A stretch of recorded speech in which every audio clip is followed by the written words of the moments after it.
Батыш Бирилево районундагы окуялардан кийин Түндүк Кавказ жана Орто Азиядан барган мигранттар бийликтер тарабынан кысымга алынып, атүгүл жергиликтүү калктын мамилеси суй түшкөнү ком ичинде айтылууда. Жагдайды Кыргызстандын миграция министрлиги дагы моюнга алат. Бирилеводо болгон ошо окуялардан кийин негизинен жана орусча айтканда под общую гребенку деп коет. Болуп атат ошондой нерселер. Бирок бийлик өкүлдөрү мыйзамдарга кайдыгер мамиле жасаган мигранттар гана кыйынчылыктарга туш болгонун кошумчалайт. Орусияда эмгектенүү үчүн атайын уруксат кагазын же патент алуу керектелет. Буга карабастан талапты бардык эле мигранттар аткара бербейт. Маселен, Кыргызстандан баргандардын дээрлик көпчүлүгү эч кандай документ албай иштеп келет. 530 миң биздин жараныбыз Россия Федерациясына кириптир.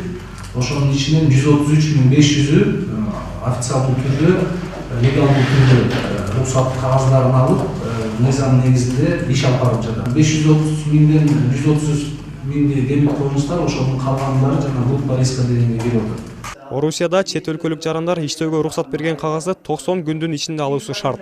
Бул аралыкта андай документ албаса, дагы бир айдын ичинде өлкөдөн чыгып кетиши талап кылынат. Ал эми бул талапты дагы аткарбай койсо, федерацияга 3 жыл бою кирүүгө тыюу салынат.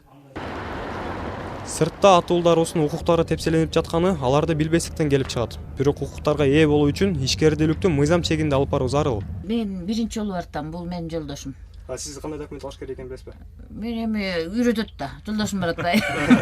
Бөтөн элдин жерине кетип баратканына карабастан, бул бекеттегилердин көпчүлүгү өз укук милдеттерин изилдеген эмес. Аларда кыйынчылыкка туш болгондо гана эстешет деп миграция министрлигинен айтышат.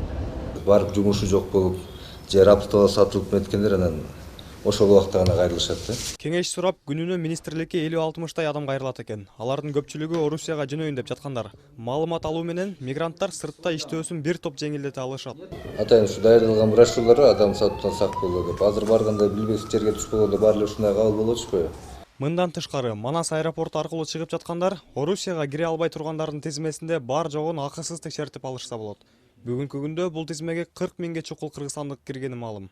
Ар ким өзүнүн жолу менен, ар ким өзүнүн таанышы менен, бирөө самолет менен, поезд менен баары кете беришет. Бизге келип консультация алгандар барганда бир хотя бы осведомлённый болот да. Кандай болгон күнү дагы жумуш издеп, аны сырттан тапкан мекендештерибиз мамлекеттин колдоосуна муктаж. Андыктан бул жаатта чоң иш алып баруу зарыл дейт парламенттин депутаты. 1 миллион тегерегине жарандарыбызга сөзсүз мамлекет көңүл буруш керек.